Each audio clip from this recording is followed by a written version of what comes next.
In October of 1962, for 13 days, the world was on brink of the first nuclear war.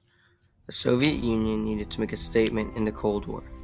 They made a secret agreement with Cuba to put nuclear missiles on the island.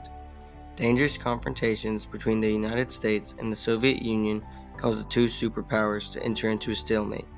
This event helped change history, and one wrong move could have been catastrophic.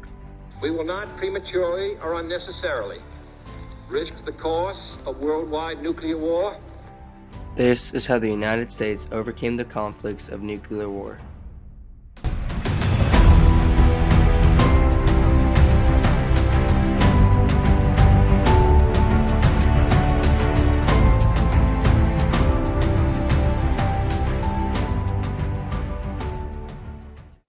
With the expulsion of President Fulgencio Batista and the establishment of a new government under Premier Fidel Castro, the Castro regime broke its formerly strong ties with the U.S. by expropriating U.S. economic assets and becoming closer to the Soviet Union. In March of 1960, President Eisenhower directed the CIA to plan a secret invasion on the island of Cuba to overthrow the Castro regime.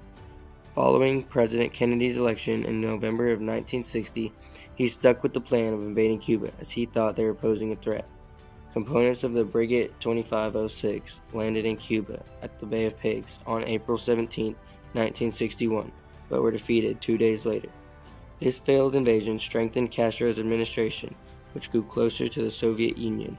In July 1962, Fidel Castro made a secret agreement with Nikita Khrushchev to put Soviet nuclear missiles on the island of Cuba.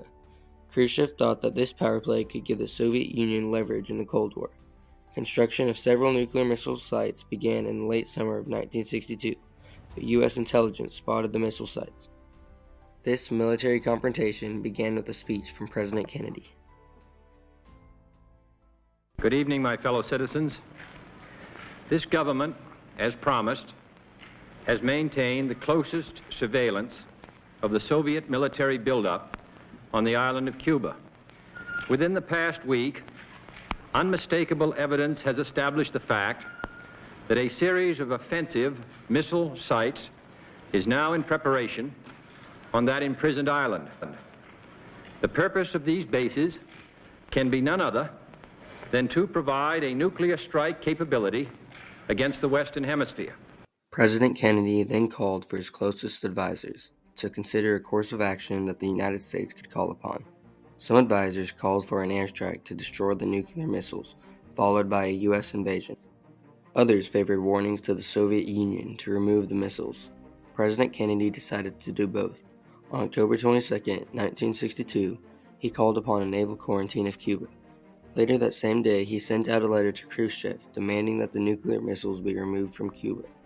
On October 24th, Khrushchev responded to President Kennedy's message, saying that the naval quarantine was an act of aggression. With no end in sight to the crisis, the U.S. forces were placed on a DEFCON 2. The U.S. military was ready for a near-nuclear war. On October 26th, Kennedy insisted to his advisors that the only way to get the missiles out of Cuba was to send an attack, but they insisted on giving it a little more time. The crisis had elevated it to a stalemate, as nobody knew what would happen, not even the nation's leaders.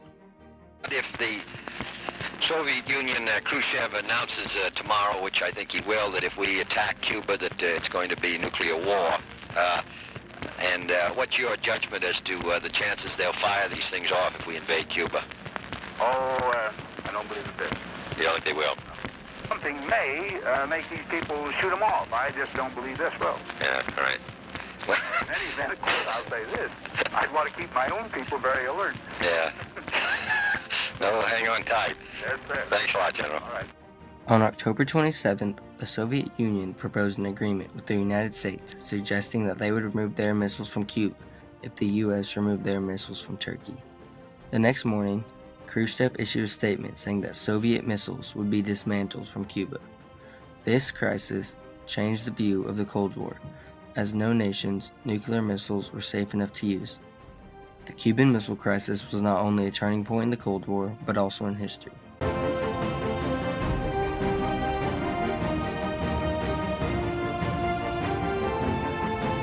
Most people don't know how dangerous the Cuban Missile Crisis was and how it has affected nuclear war today.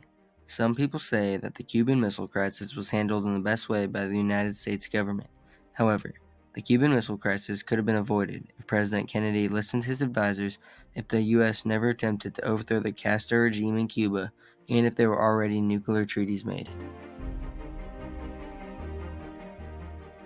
If President Kennedy listened to his advisors, then the Cuban Missile Crisis could have been less dangerous or even avoided. Although President Kennedy tried his best to avoid the Cuban Missile Crisis, some of his decisions led to mistakes. Those mistakes could have been critical to the United States and could have started a nuclear war. When U.S. intelligence spotted nuclear missiles in Cuba, Kennedy knew that the U.S. needed to respond. President Kennedy called for his closest advisors, known as the ExComm, to decide what to do. Some advisors called for an airstrike on Cuba, followed by an invasion. Others favored warnings to the Soviet Union to take the missiles out of Cuba. Instead of choosing one side, President Kennedy decided to do both. Rather than sending an airstrike, he sent a naval blockade. He later sent a warning to Khrushchev to remove the nuclear missiles out of Cuba. The naval blockade increased tensions between the two powers. Although the blockade stopped Soviet nuclear missiles from coming in, it didn't do anything about the missiles already inside. The two superpowers were then at a stalemate because nobody knew what the other one would do. The Soviet Union could have launched the missiles inside of Cuba, which would have started the first nuclear war. These mistakes and miscommunications between the United States could have been critical in starting the first nuclear war.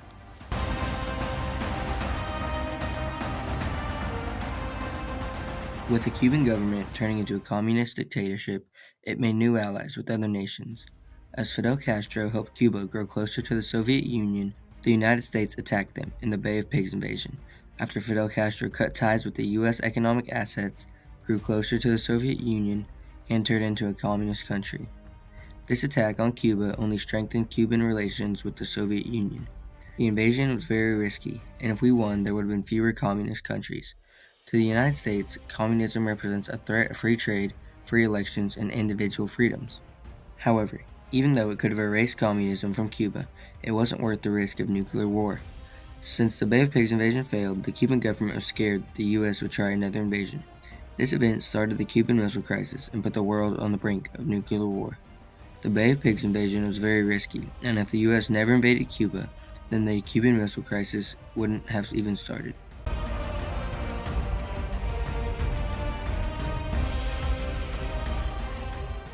After the Cuban Missile Crisis ended, there were many nuclear treaties made to stop nuclear war. The first one was the Nuclear Test Ban Treaty. On August 5, 1963, in Moscow, Russia, the United States, the United Kingdom, and the Soviet Union signed this treaty. The Nuclear Test Ban Treaty banned all nuclear tests, except for those underground. On July 1, 1968, the Non-Proliferation Treaty was signed. This treaty prevented the spread of nuclear weapons. If there were already nuclear treaties made, then the Cuban Missile Crisis could have been avoided. This treaty would have forced the Soviet Union to find a new plan to put the U.S. under the fear of war. It would have forced the two powers to go into military combat. The Soviet Union might not have even attacked the U.S. at all. Nuclear weapons are now prohibited, and this has caused more peace between countries. If there were already nuclear treaties made, then the Cuban Missile Crisis could have been avoided.